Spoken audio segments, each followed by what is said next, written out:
This is a simple workbench clamp consisting of 2 bolts and nuts and 2 long wooden pieces.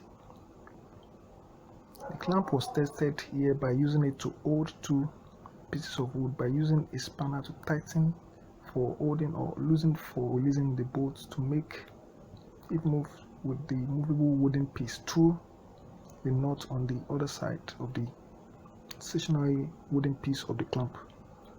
The 2 bolts and nuts were removed to show the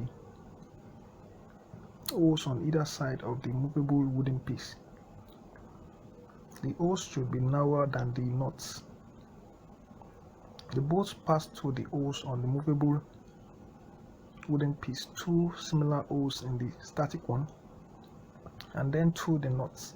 The static or stationary wooden piece of the clamp was joined to the top edge of the table as shown in this case, but it is possible to attach this clamp to the bottom edge as well if there is still sufficient space for the bolts to move. Good clamping could be crucial for safety and efficiency in many woodworking and other DIY endeavors. This clamp is quite effective despite its simplicity. Thanks for watching, and always remember that